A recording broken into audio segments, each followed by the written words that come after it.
Le premier des invités, ça va être Philippe Perrand. Alors Philippe Perrand, c'est le coach de Saint-Bruno. Donc Saint-Bruno qui est l'une des rares équipes girondines, je parle au niveau région, a bien performé cette année. Ils vont monter donc en R2 et assez aisément puisqu'ils ont survolé la poule. 16 victoires, 2 défaites pour l'instant. Je vais appeler tout de suite à Philippe, on va parler un petit peu de sa méthode. Et j'aimerais bien aussi savoir un petit peu son avis sur le basket girondin de façon générale. Et on va apprendre à le connaître aussi, bien sûr. J'appelle tout de suite Philippe.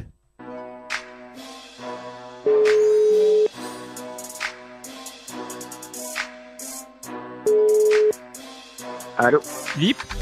Oui. C'est Ablaï. Comment ça va? Ça va, merci, et toi? Ça va, nickel. Alors Philippe, je te remercie d'abord d'avoir accepté l'invitation. Avec plaisir. Participer au podcast. Et comme je disais en préambule, tu fais partie donc du club de Saint-Bruno et vous êtes l'une des rares équipes girondines à niveau région à performer aussi bien. Ouais. Donc d'entrée, avant même de faire connaissance, j'ai envie de te poser la question. Qu'est-ce que tu penses du niveau du basket girondin en ce moment? Je suis assez partagé. C'est-à-dire que moi, effectivement, quand on commence à parler du championnat régional, voire sur du championnat de France, sur les extrêmes, en fait, t'as quand même une baisse alors je sais pas si c'est une baisse de niveau, en tout cas, il y a une baisse de résultats. Alors c'est sans doute lié à une baisse de niveau. Après, je trouve que contrairement à d'autres années, t'as pas mal d'équipes qui étaient en DM1, qui plutôt que de faire l'ascenseur R3 DM1, arrivent à sortir du lot. Là, si on prend les équipes qui sont montées cette année, t'as les Chartrons, qui sont poule D, je crois, je suis pas trop sûr. Ça fonctionne plutôt pas mal pour eux. Coteau de Garonne, etc. Et c'est vrai, voilà. Ils terminent au tableau finalement, je crois, 3 ou 4e, je crois. C'est ça. Bordeaux Basket est monté il y a pas très très longtemps. Je pense qu'il termine 5e. Enfin, il y a quand même des choses qui sont un petit peu intéressantes, en tout cas du département vers la région. Après, effectivement, c'est vrai que quand on commence à regarder un petit peu plus haut, sur la R1, 13 a quand même pas mal de difficultés. Je pense que Saint-Médard, même s'ils font une très bonne saison, c'était pas la saison qu'ils imaginaient non plus. Mérignac, c'est un peu la même chose. Voilà. Donc, disons que sur les extrêmes, en gros, effectivement, t'as des difficultés de performance. Après, je trouve que sur la R3, les choses se stabilisent un peu plus. D'accord. Voilà. Bon, au global, on va dire c'est moyen pour toi, en tout cas. Oui, ouais. On peut faire ce bilan-là. Ouais. Ok. Alors Philippe, je reviens à toi. Avant qu'on parle effectivement de l'équipe que tu coaches, est-ce que tu peux nous dire un petit peu qui tu es? Tu m'as dit qu'effectivement tu étais passé par d'autres clubs de Bordeaux comme Codéran, etc. Mais c'est un petit peu flou. Est-ce que tu peux nous dire un petit peu quel est ton parcours? Oui, alors on va pas falloir m'en vouloir parce que autant sur la chronologie je suis pas mal, les années je vais être en difficulté pour te les donner parce que ça commence à remonter. Non, c'est pas grave. Juste avoir une idée. Moi j'ai commencé très très tard le basket en club parce que j'ai commencé à 18 ans à la SPTT Bordeaux, c'est pour te dire à quel point ça remonte. D'accord. C'était un club de Codéran, ça, non? Alors en fait, ça a été une fusion après. Ouais, c'était à Codéran. Ouais. C'était la GJ à la SPTT ont fusionné. Alors bon, avant j'avais commencé évidemment dehors, et puis en suivant des potes, etc. Et puis après je me suis mis moi en club. J'ai commencé à coacher l'année où j'ai commencé à jouer. Par curiosité et puis parce que j'avais l'occasion de travailler avec des gens qui me permettaient de compenser un peu mes connaissances du sport, les aspects techniques, les aspects tactiques aussi. Mais tu faisais quoi avant? Tu faisais quoi avant d'arriver au basket? Tu faisais un autre sport? Ouais, j'ai fait du foot quand j'étais tout petit, mais je le dis pas trop fort parce que j'ai un peu honte. Mais en gros, de 12 à 18 ans, j'étais sur les terrains dehors. Je pense que je connais le playground de Mérignac à Robert Brett. Je peux te citer tous les graviers qu'il y avait, même s'il a beaucoup changé depuis le temps. Donc ensuite, à SPTT, à GJA où je suis resté très longtemps. J'ai dû rester 8 ou 9 ans. Et il s'est trouvé que Saint-Bruno, donc Gilles Mourguet, pour ne pas le citer, m'a proposé quelque chose sur Saint-Bruno et que n'ayant pas le temps de faire 2 clubs en même temps, je suis resté à Saint-Bruno. D'accord. Voilà. Mais tu peux m'expliquer comment, l'année où tu commences à jouer au basket, tu coaches en même temps? En fait, tu étais en tant qu'assistant? T'apprenais le métier? Oui, alors en fait j'étais en tant qu'assistant à l'époque. En fait, moi je me suis un peu construit comme ça. J'ai pris beaucoup d'expérience en travaillant avec des gens. Alors Eric Dossou, même s'il est plus sur la région depuis un petit moment, Franck Ayaï, Freddy Dogoum, Ouais. des gens qui voilà qui avaient la pédagogie aussi pour partager l'expérience Mhm. et qui m'ont vraiment permis d'avancer. Et en fait, j'ai commencé tout simplement parce que la SUTT c'est vraiment un tout petit club. Ils étaient vraiment en galère d'entraîneur. Et que bon voilà, il fallait bien. Moi c'est toujours quelque chose qui m'a plus ou moins tenté à un moment d'essayer voilà de gérer, pas de gérer un groupe, c'est pas vraiment ça, mais d'essayer de faire avancer un groupe en tout cas. Et donc du coup, en tant qu'assistant, oui, alors j'étais assistant sur une équipe de cadet et j'étais en responsabilité sur une équipe de cadet également, mais donc d'un plus bas niveau. D'accord. Voilà. Ok. Donc c'est comme ça que tu as appris le métier progressivement. T'as passé tes diplômes? Exactement. Oui, oui, oui. J'ai pas tout passé parce que je n'ai pas le temps mais oui là je suis au CQP1 me semble-t-il. Ok. C'est le CQP. Tu dois le valider ou tu l'as validé? Ah, le 1 est validé. Ok, Voilà. d'accord. Donc je crois que ça équivaut à. Tu peux coacher en national, je crois. C'est ça, hein? Non, en national, il te faut un CQP complet, donc il faut le 2 et 3. Ok, d'accord, d'accord. Et donc, à quel moment tu arrives à Saint-Bruno? Parce que tu me disais, ça fait plus de 10 ans maintenant que tu es à Saint-Bruno? Euh, je, je crois que c'est ça. Alors, À peu près, j'avoue, à peu près. j'ai cherché les dates, mais je les ai pas retrouvées. Je suis arrivé à Saint-Bruno en fait parce que sur une équipe de seniors filles au Donneur Région, Mhm. parce que c'était un petit peu difficile de trouver quelqu'un. Et puis moi, je me disais que c'était peut-être le moment de prendre un petit peu plus d'expérience et d'essayer de voir à notre niveau, puisque moi j'avais fait beaucoup de Je t'entends un départements. tout petit peu moins bien. Excuse-moi, attends, je me déplace un peu, je vais essayer. Hop, est-ce que c'est mieux là? Parfait, parfait. D'accord. Donc voilà, donc comme je te disais, j'avais une opportunité de tenter une expérience en région, Mhm. ce que j'ai fait. Bon, ça n'a pas forcément été couronné de succès d'ailleurs, pour tout un tas de raisons. Et puis après, moi j'ai toujours été assez sensible, et je suis toujours d'ailleurs, au basket chez les jeunes. Et du coup, à Saint-Bruno, il y avait beaucoup de projets qui se montaient. Et dont un projet sur des minimes, des benjamines à l'époque. Je t'entends un peu moins bien, Philippe, Ah, excuse-moi. non, non, mais c'est moi, c'est moi. Attends, en fait, ce que je vais faire, voilà, hop, bouge pas, hop, voilà, ça devrait être beaucoup mieux Ouais, là, je là, je pense. t'entends très bien. Parfait. Voilà. Donc en fait, il y avait un projet de construire une équipe de minime région filles, Mhm. il y avait une génération de Benjamin qui était plutôt très intéressante. Et voilà, je me suis saisi de ce projet. Puis après, de fil en aiguille, c'est un projet sur 2 ans. Après, d'autres projets ont été construits, etc. Et voilà. C'est là que Gilles est intervenu? C'est là que lui t'a proposé de rejoindre Saint-Bruno, c'est ça? Alors, Gilles m'a proposé de rejoindre Saint-Bruno sur son équipe de senior filles en D'accord. honneur-régence. C'était l'année d'avant, Ok. 2 ans avant, pardon. D'accord. Et je t'ai pas posé la question, mais ta carrière de joueur dans tout ça, t'as pas trop Je misé sais. dessus? Oh non, non, non, non, non. En commençant très très tard, c'était un petit peu difficile parce que en termes de fondamentaux, c'est un peu compliqué. Et puis bon, moi je jouais vraiment pour me faire plaisir. Après, j'ai bien compris en tout cas que pour pouvoir jouer avec mes qualités offensives, il valait mieux que je m'attache à tout ce qui est aspect défensif. Mhm. Donc ça s'est vite compris. Mais ma carrière de joueur en plus s'est interrompue avec 3 ruptures des ligaments croisés. Oula. Bon, Ah ouais, effectivement. ouais, D'accord. voilà. Bon, après. Donc toi, en tant que joueur, t'avais plutôt misé sur la défense. T'étais un gros défenseur, hargneux. C'était plutôt ça? Alors, hargneux, ça c'est sûr. Te dire si j'étais un gros défenseur, faudrait demander à mes coachs. Mais oui, après, c'était un peu mon fond de jeu, oui. Mhm. Bon, malheureusement, ça a changé un petit peu ça. Et puis l'idée, c'était aussi que ça, par contre, en termes personnels, plus j'entraînais et plus moi je progressais dans ma lecture de jeu. Et ça faisait de moi un meilleur passeur. Plus discipliné aussi dans les formes de jeu, ce qui est toujours un peu apprécié des coachs. Mhm. Et puis voilà, faire jouer les autres aussi, qui de toute façon avaient plus de qualité basket que moi, quoi. Donc Ouais. c'était un peu mon rôle. Ça t'a aidé Voilà. dans ta relation avec les arbitres, justement, le fait de coacher? Parce que tu sais, quand on est joueur à part entière, Ouais. on oublie un petit peu cet aspect psychologique envers les arbitres. Alors que quand on est coach, on le sait que l'arbitre, il faut pas trop, tu vois, Est-ce que toi, ça t'a aidé? Je pense que la seule chose qui m'a aidé, c'est que j'ai grandi dans ma tête. Ouais. Je pense que c'est surtout ça. Après, ouais, si, enfin, plein d'énergie, de fougue, etc. Et en étant un gros compétiteur, je pouvais être parfois d'une relative mauvaise foi. D'ailleurs, je m'excuse auprès du corps arbitral. Mais après, dans la relation, oui, c'est vrai qu'après on a un autre relationnel, avec quand on est coach, c'est sûr. Et puis, il y a une question aussi d'être plus en capacité de mettre les choses à distance.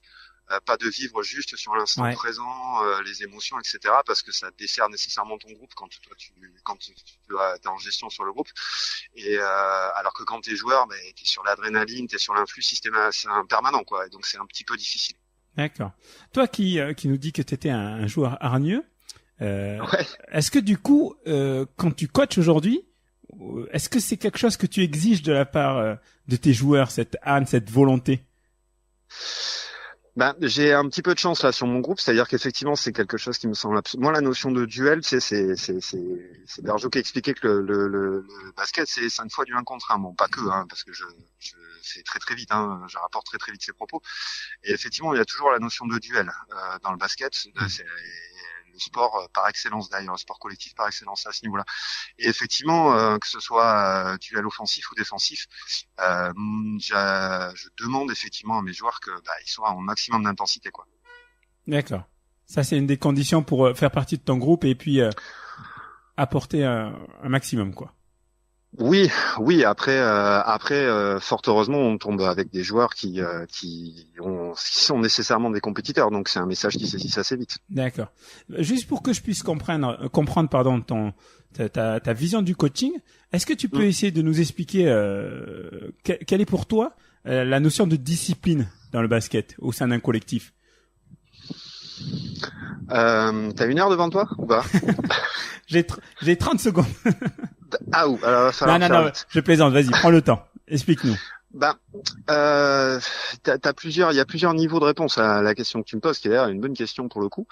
Moi, je pense que ce qui va être de l'ordre de la discipline, d'une manière générale, c'est quelque chose qui va faire en sorte que ton attitude individuelle, quelle qu'elle soit, ne pénalise pas l'ensemble de ton groupe. En fait, c'est la notion de groupe au-dessus de l'individu. Ouais. Je sais pas si c'est clair. C'est vraiment ça. Et du coup, ça, tu peux l'appliquer dans ton investissement offensif, défensif, mais aussi dans le rapport avec les arbitres, avec les autres, avec tes coéquipiers, etc. Voilà. Si je devais résumer, je pense que je dirais ça. Oui. D'accord. Et comment tu décrirais ton jeu idéal? Pour être plus précis, dans l'idéal, quel jeu t'aimerais que ton équipe développe, quoi? Alors, moi, ce que j'aimerais, c'est qu'on soit en mesure de pouvoir vraiment apporter des éléments de lecture de jeu dans les structures dans les organisations qui sont proposées, que ce soit sur l'attaque ou sur la défense. C'est-à-dire qu'à un moment, on soit en capacité de rompre avec l'organisation qui est proposée pour faire le bon choix.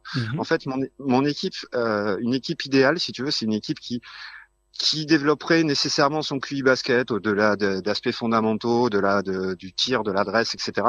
Et c'est un peu le fond du travail là qui a été fait un peu cette année, parce que moi j'ai pris le parti avec le groupe de cette année d'avoir des choses relativement libres en fait, où chaque joueur peut aussi exprimer ce qu'il a apporté. Mais par contre, ça sous-entend qu'en fait, j'utilise souvent la comparaison du langage, c'est-à-dire que tout le monde parle la même langue, mais après, tu modules tes mots, enfin tout le monde, tu modules les mots pour constituer tes phrases. Mais le problème, c'est que si toi tu parles une langue qui est différente des 4 autres qui sont sur le terrain, ça peut pas fonctionner. Ouais. Et ça sous-entend qu'il y ait beaucoup de lecture de jeu. Ouais. Est-ce que tu penses pas que ça, t'as pu le mettre en place parce que cette année, t'as notamment bénéficié de l'arrivée de Simon Darnozan, qui a plus que du basket? Est-ce que ça t'a pas beaucoup aidé, ça, justement, à pouvoir mettre en place, voilà, cette lecture de jeu? Là, t'as un capitaine, quoi, à bord, quoi. Oui. Alors après, que ce soit l'arrivée de joueurs expérimentés, donc il y a Simon, Thomas aussi, son frère, et Julien Lesnay aussi, Julien qui a repris, j'ai vu ça. Ouais. Qui effectivement apportent leur expérience. Après, il y a aussi un groupe qui s'est montré dans son ensemble très réceptif au message qui était proposé. Et c'est vrai que bon, quand je parle des prises d'initiative personnelles, etc., clairement, moi, Simon, Thomas, ils peuvent à tout moment enclencher quelque chose et puis faire la différence, ça c'est clair. Après, ce qui est intéressant de voir aussi, c'est que bon, malheureusement, ils n'ont pas été épargnés par des petits pépins physiques.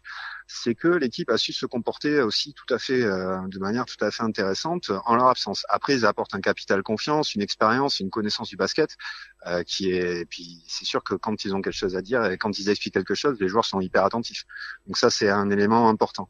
Mais au-delà de ça, il y a pas mal de joueurs l'ensemble des joueurs s'y est un petit peu retrouvé. Et puis c'est parce que le monde du basket étant petit, c'est amusant aussi. Enfin, c'est amusant. Ce qui m'a permis aussi de faire passer ce message-là, c'est que je me suis retrouvé des joueurs que moi j'avais eu en Benjamin, en minime, en cadet ou avec qui j'avais joué à Codéran. Ouais. Et donc forcément, on avait des habitudes de travail aussi malgré tout. Parce que même si le discours est plus pointu, forcément senior à développer, etc. Il y a quand même une trame commune dans tout ce qui est aspect lecture de jeu, etc. D'accord. Alors, juste avant que tu nous parles un petit peu plus du groupe, j'ai une question à te poser à ce sujet. Je voudrais que tu me dises, est-ce que c'est pas difficile quand t'as une personne comme Simon Darnozan qui arrive, est-ce que c'est pas difficile de se positionner en tant que coach? Est-ce que ça met pas une pression supplémentaire en fait? Parce que tu coaches un joueur qui peut-être, basketement parlant, a plus de connaissances, tu vois ce que je veux dire? Est-ce que c'est pas difficile de se positionner? Non, c'est pas difficile parce que ils sont Simon, Thomas, enfin tous ces joueurs d'expérience qui ont pratiqué d'autres niveaux, ils sont arrivés dans une dynamique ultra positive.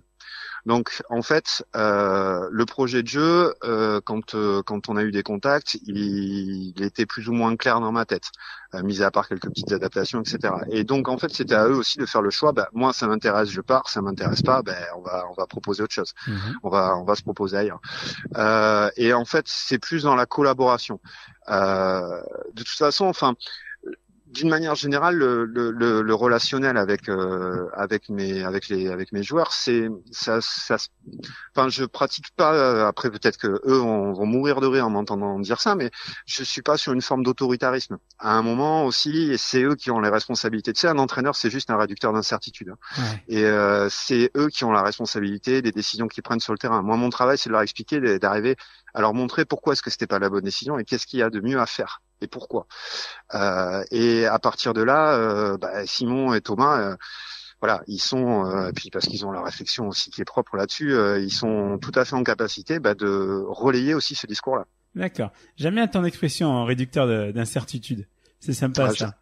Elle est pas de moi. Je l'ai piqué à quelqu'un, mais je sais plus à qui. Non. D'accord, mais j'aime bien. En tout cas, tu fonctionnes grosso modo un petit peu. Je crois que c'est Onesta qui fonctionnait comme ça dans le handball. C'est-à-dire que bon, c'est le patron, mais il laisse la parole au cadre et c'est une gestion démocratique quoi. Donc en gros, toi, c'est comme ça que tu fonctionnes. Les cadres, tu leur laisses prendre la parole quand il faut et puis se responsabiliser aussi quoi. Alors après, pas au point d'Onesta quand même. Mais oui, enfin, il y a un peu d'idée, ouais. Il y a un peu d'idée comme ça. Ok. Alors, on en revient au groupe. C'est un groupe que tu as découvert à la rentrée avec ces nouveaux arrivants ou déjà à la fin de la saison dernière, il y avait déjà des pistes, tu savais déjà qui t'allais avoir, c'est toi qui allais un petit peu recruter. Comment tu peux nous dire comment s'est formé ce groupe? Oui, alors en fait, la fin de la saison dernière, c'est malheureusement pour le club et pour les joueurs aussi, traduite par une descente de R2 sur R3, sur la R3. Donc en fait, moi, je suis rentré en fonction tout de suite après le dernier match. Oui, parce que c'est vrai que c'était Bubu avant toi. Ouais, exactement. J'appelle Bubu parce que j'ai jamais su son prénom, je crois. Bruno Laurent, enfin Bruno. Okay. Quoi. D'accord. Voilà. Ça s'est mal terminé avec Bruno? Ah non du tout, non c'est pas ça. Enfin la saison était finie. Non ça s'est pas mal terminé. C'était prévu comme ça parce qu'en fait l'idée c'est tu sais quand tu descends, t'as toujours une perte, un risque de perte de joueurs, de devoir reconstruire un groupe. Et l'idée quand tu veux remonter très rapidement c'est toujours difficile. Donc c'était de relancer une dynamique le plus rapidement possible. Sachant que pour la plupart des joueurs, mais moi j'ai été assistant de Bruno Laurent quand l'équipe était en R1, en R2, donc la plupart des joueurs je les connaissais. Et en fait du coup ça m'a laissé les cartes en main pour pouvoir définir le groupe.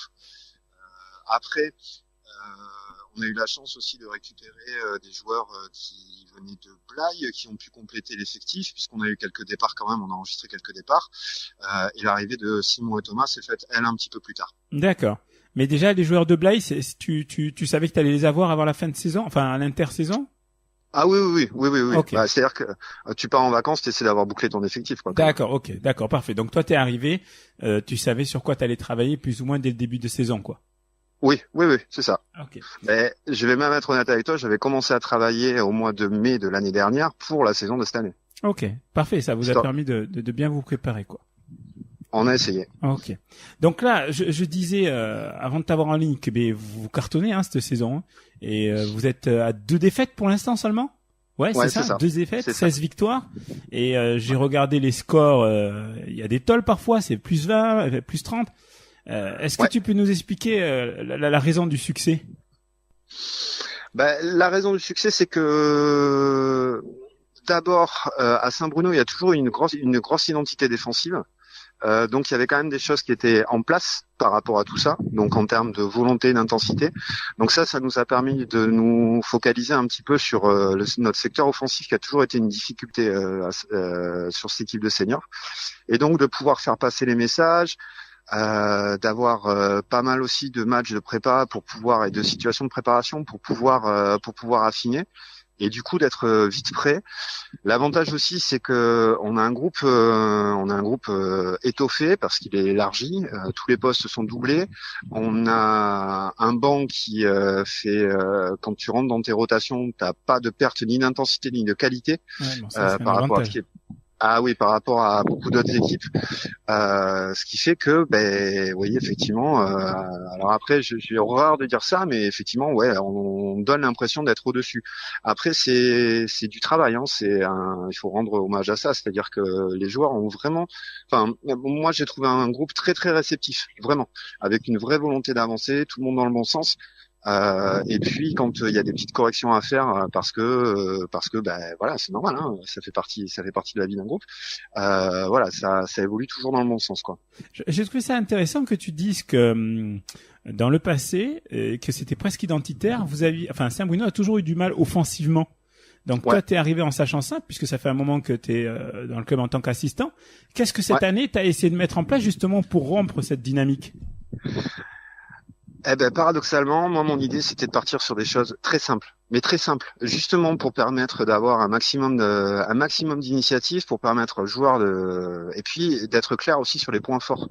Voilà, quand t'as un joueur qui est fort sur du drive, l'idée, c'est pas qu'il se retrouve dans les situations où il va prendre tous les tirs externes. Et qu'il en prenne conscience et que dans sa culture basket à lui, il commence à voir quel est le joueur qui est décalé à une passe pour pouvoir avoir un tir, et est-ce que c'est le meilleur rendement ou pas, est-ce que c'est le meilleur choix. Et là tu vois, on retombe sur ce qu'on disait par rapport à la discipline. Ouais. C'est-à-dire, est-ce que mon initiative à moi va être la meilleure pour l'équipe. Est-ce que ça justement c'est pas le plus difficile à faire comprendre aux joueurs? Pas dans ce groupe. D'accord. Pour le coup, je dois avoir la chance. C'est pour ça que ça marche alors. Voilà. Ouais, c'est pour ça que ça marche, c'est vrai. Parce que j'ai l'impression qu'effectivement, bien souvent, le basketteur a une tendance quand même individualiste, tu vois.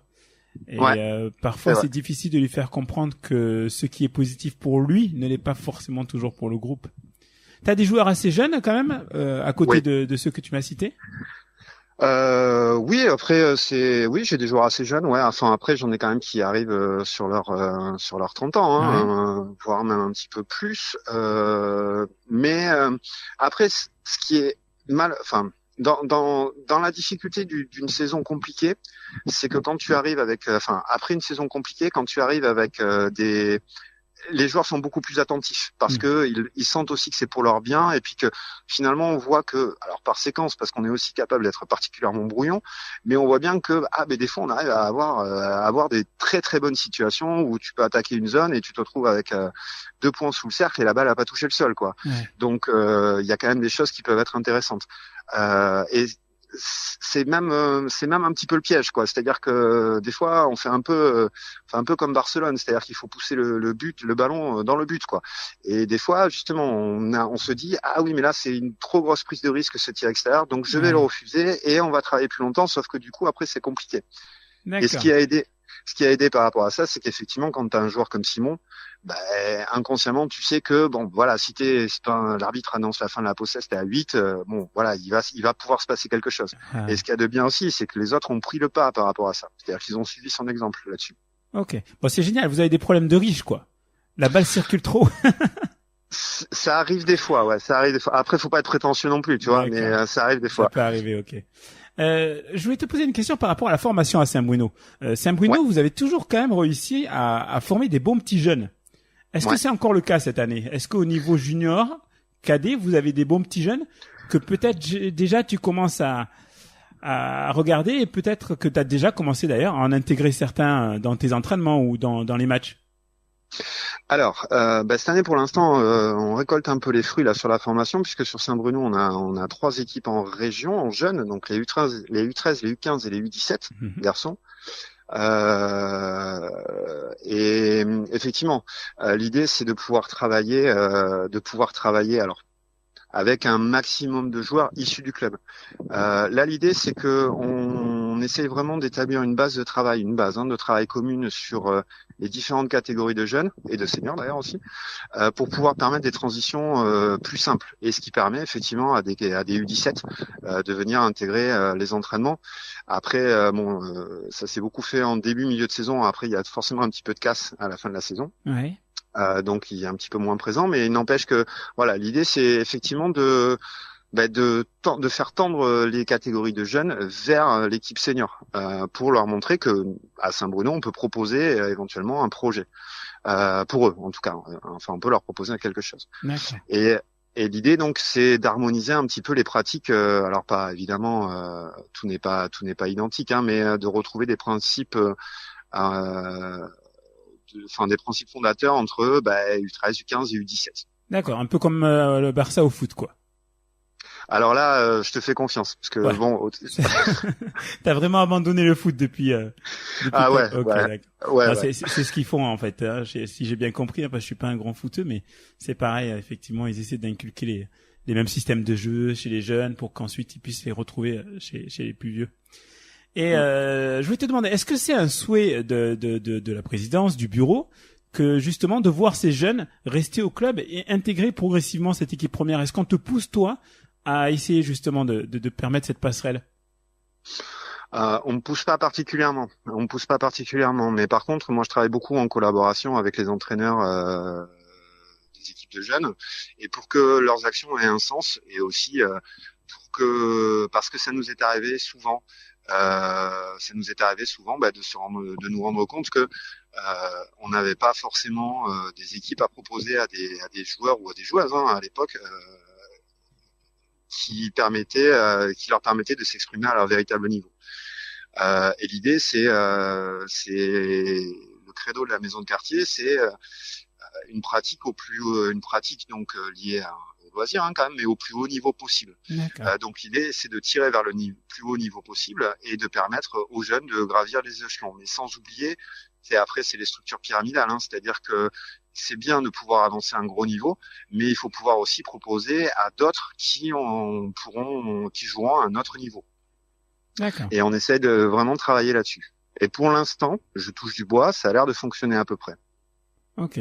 Mais alors, vous avez un plus gros projet, entre guillemets, de club, parce que j'avais lu un article des frères d'Arnozan disant qu'ils voulaient s'investir dans le club pour essayer, dans les années à venir, de construire quelque chose d'assez solide à Saint-Bruno. Est-ce que tu peux nous en dire plus, ou est-ce que pour l'instant, c'est vraiment en phase de construction, quoi?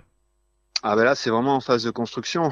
Ce qui est sûr c'est que Simon comme Thomas ils se plaisent plutôt dans ce club qui est quand même un club de centre-ville, donc qui est, même si on a de la concurrence entre guillemets immédiate avec d'autres clubs comme le PEC, comme le JSA, mais dans la structure, enfin dans le positionnement et puis voilà dans l'installation depuis quand même pas mal d'années maintenant, a un potentiel. Et l'idée c'est de travailler sur ce potentiel-là.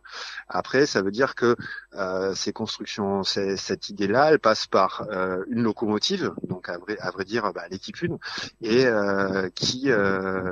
mais à condition que cette locomotive ne se mette pas en place au détriment des wagons derrière, c'est-à-dire des équipes de jeunes aussi. Oui. Donc il faut pouvoir faire tout avancer tranquillement, parce que faire les choses trop vite, c'est le meilleur moyen de faire n'importe quoi, en se posant les bonnes questions, en réfléchissant. Et c'est vrai que là aussi, Simon et Thomas apportent une expérience que on n'a pas forcément et qui nous permet aussi d'avoir d'autres pistes de réflexion. Tu as précisé le fait que vous êtes un club de centre-ville. J'ai toujours pensé que le pire pour Saint-Bruno, c'était l'emplacement de votre gymnase. Je me demande comment parce que j'imagine que vous avez des supporters quand même. J'imagine qu'il y a du monde qui vient vous voir. Mais tu trouves pas que c'est terrible enfin, venir à Saint-Bruno, c'est vraiment une catastrophe, quoi. Alors moi tu vois, dans mon vécu, j'ai les deux versions. Alors je te cache pas que quand je jouais ou quand je coachais, j'avais horreur de venir dans cette salle. Et puis on s'y attache. Moi on s'y attache. Après au-delà de la situation, ce qui pose un petit peu problème, c'est que par exemple, c'est un peu dommage de pas pouvoir proposer des vestiaires corrects, quoi. Par exemple, ce genre de choses, tu vois. Enfin, ils sont corrects, c'est pas le problème, mais pas toujours, pas toujours des super vestiaires. Après, ça fait partie du charme. Mais je t'avoue que je me dis que les équipes qui se déplacent avec leur minibus, des fois, elles doivent transpirer un peu. Oui, mais là, c'est l'horreur. Je me dis un club comme Hamou qui arrive de Perpète, qui arrive et qui peut même pas se garer. Enfin, d'ailleurs, ils se garent où quand ils arrivent? Alors on a la chance de pouvoir avoir le parking. Nous, on y a accès. Donc pour les équipes qui viennent, en général, on leur permet de se garer juste à côté de la salle. D'accord. Mais t'es d'accord avec moi? Il faut vraiment que ça soit en minibus parce qu'un bus, il passe pas. Ah oui, non. Alors là, le bus, c'est pas possible. Oui, non. Je suis d'accord avec toi. Ok. Bon, ça va peut-être évoluer avec le temps, avec le projet auquel vous pensez. Écoute, oui, pourquoi pas. Écoute, sinon on nous dit demain vous pouvez aller jouer au Palais des Sports, on va réfléchir. Hein. Mais c'est vrai. Et en plus, j'ai entendu ça. Hein. Est-ce que c'était pas une plus qu'une simple idée, ça a été pensé vraiment à un moment donné, non? Ça a été évoqué pour cette saison. Je sais plus si c'est cette saison ou la saison dernière, mais pour des problèmes de logistique, c'est-à-dire qu'on se retrouvait à demander aux bénévoles de faire beaucoup trop de travail pour pouvoir faire ça. Et le Palais des Sports, c'est une super salle. Le problème, c'est quand elle est un peu vide, c'est un peu particulier quand même. Ouais, et l'avantage de Malray, c'est que quand t'as 30 personnes, t'as l'impression que la salle est pleine à craquer, il y a du bruit, c'est sympa. D'accord. Alors, il y a un joueur que je connais dans ton effectif parce que je l'avais repéré il y a quelques temps. C'est le petit jeune Adrien. Ouais. Qui s'est blessé au pied assez gravement et je crois qu'il est revenu. Oui. Comment ça se passe? Parce que c'est un jeune, je lui trouve beaucoup de potentiel. Comment ça se passe pour lui cette saison? Alors, on est tout à fait d'accord sur le potentiel. Après, Adrien, il est sur un parcours d'études qui fait que il est moins disponible sur les entraînements, moins présent. Je sais aussi qu'il était engagé sur le championnat de France universitaire, me semble-t-il, enfin avec son école. D'ailleurs, il me semble qu'ils ont terminé champion de France, pas universitaire, mais sur les écoles de commerce, me semble-t-il. Là, je suis pas trop sûr de mon fait, c'est à vérifier. Donc, ça fait que il a été moins disponible. Donc, forcément, en ayant un groupe avec pas mal de concurrence, moins de disponibilité, ça veut dire que t'as aussi des joueurs qui passent devant, quoi. D'accord. Mais je te rejoins tout à fait sur le potentiel, par contre. Ok. Ça sera peut-être pour l'année prochaine, alors. Ah, écoute, après, il fait des choix, et malgré tout, le choix des études me semble pas totalement incohérent. Oui, effectivement. Et ça me fait penser à autre chose. T'as suivi les résultats de Tresse qui vont descendre. Ouais. Et t'as le petit PO qui a été formé chez vous. Oui. Est-ce que vous allez essayer de le récupérer? Alors pour l'instant, malheureusement pour lui, déjà il est blessé. Et puis c'est une piste de travail, très clairement. Maintenant, on va voir aussi. Moi, j'en ai pas du tout discuté avec Flo. Parce que son père est encore au club. Son père est encore chez vous.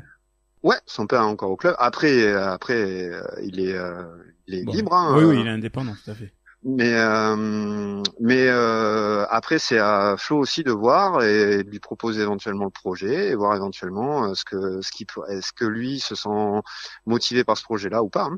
D'accord. Après, lui est attaché au club, je pense, puisqu'il a pas mal de potes, il se voit encore, etc. Mais voilà, pour l'instant, moi, je vais laisser finir les saisons aussi respectives avant de commencer à rentrer dans les discussions avec les autres joueurs. Effectivement. Mais bon, le message est quand même un petit peu passé. On verra. Alors, je vais bientôt te libérer. J'ai juste encore quelques petites questions à Rafale à te poser.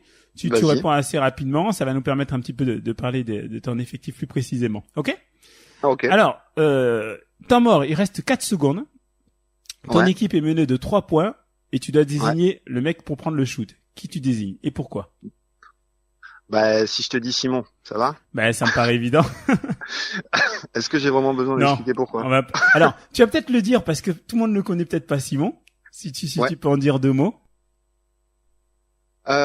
Alors j'espère que je vais pas me tromper sur sa carrière parce qu'il va m'en vouloir. Donc Simon, champion de France Pro B avec Bourg-en-Bresse, saison en Pro A. Il a terminé sa carrière parce que soucis, pépins physiques. Je te le fais très très vite, hein. Le dernier club avant nous c'était Castelnau où il a porté encore toute son expérience. C'est un joueur comme tous ces joueurs de haut niveau qui a un mental quand même extraordinaire, qui a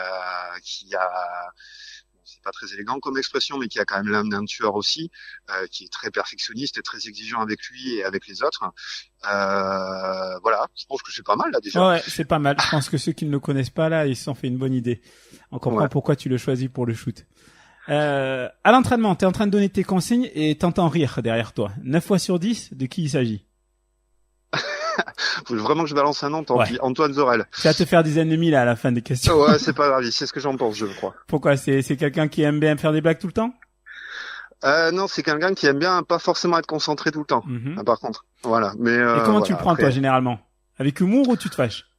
Ça fait partie des joueurs que j'ai connus en Benjamin, moi, donc je vais avoir du mal à rentrer, à aller lui tirer les oreilles. Par contre, en général, un petit rappel vite fait et ça suffit, quoi. D'accord.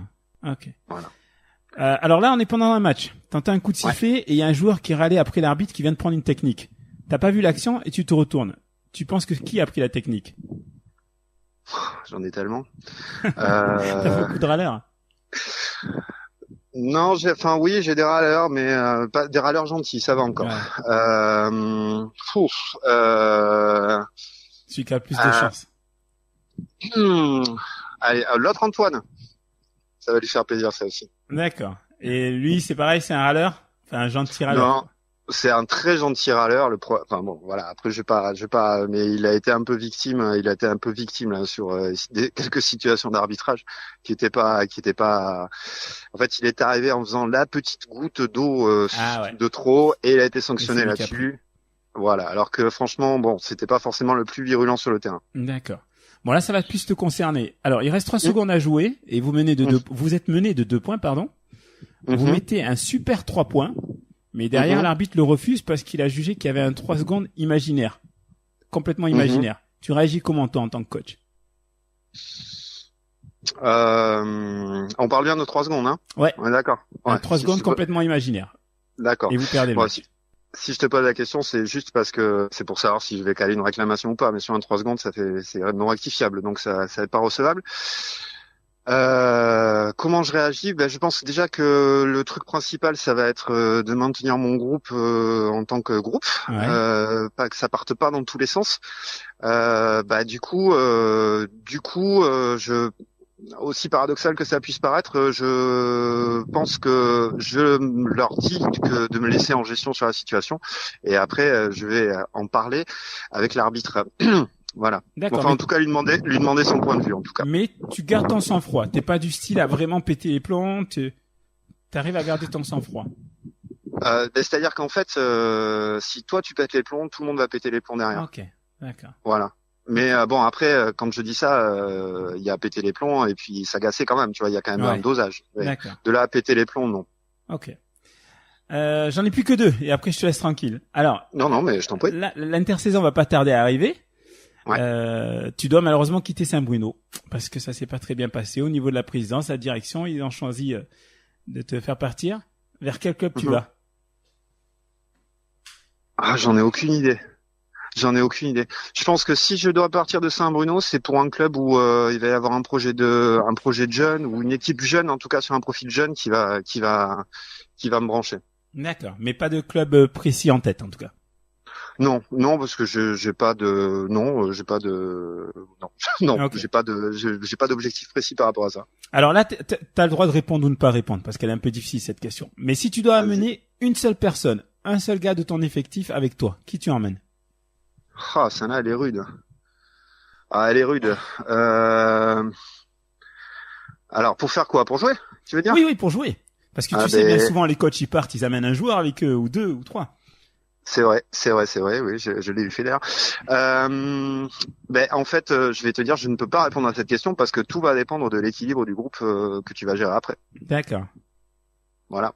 Puisqu'après, l'idée, c'est d'être le plus efficace possible sur le groupe sur lequel tu vas aller. Là, tu m'as fait une bonne réponse avec la bonne langue de bois qu'il faut.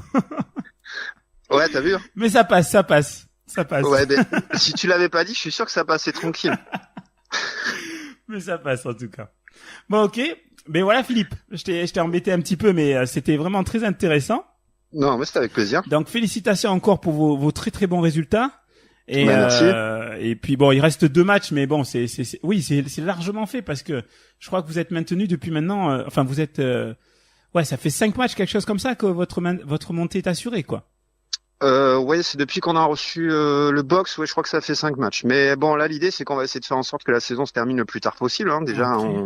on a une demi-finale de coupe le 26 contre Saint-Médard, donc ça va être sympa. D'accord. Saint-Médard 1. Saint-Médard 1, ouais. Je vais avoir un petit Darnozan Bisley, ça va être sympa, je pense. Ah oui, ça va être sympa, ça. Et après, on va essayer d'aller accrocher les demi-finales et peut-être une finale sur le championnat. D'accord. Alors, juste une dernière question. Ouais.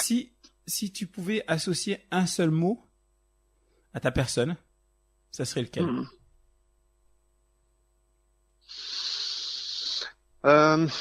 Moi, je dirais investi. Voilà, comme ça, je me jette des fleurs, ça fait pas de mal. Investi. Ok, parfait. Mais je te remercie, voilà. Philippe. Je t'en Bonne prie. fin de saison. Et merci, puis, continue à assurer l'année prochaine, c'est tout ce que je vous souhaite. Eh ben, écoute, on se donne rendez-vous l'année prochaine, alors. Yes. Okay. Allez, à plus tard, bonne soirée. Ouais, salut. Ciao.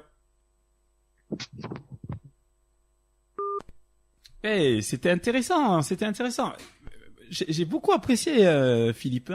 Des petites expressions par-ci par-là, comme l'entraîneur, c'est un réducteur d'incertitude. Moi, ça me plaît les trucs comme ça. Bon, en tout cas, j'ai trouvé ça très intéressant et ça nous a appris, on a appris pas mal de choses sur le club de Saint-Bruno. Moi, c'est un club que je connais pas énormément, mais bon, voilà, c'était bien d'avoir Philippe pour qu'il nous explique tout ça. Donc, j'espère que c'était un peu plus clair pour vous tous et intéressant.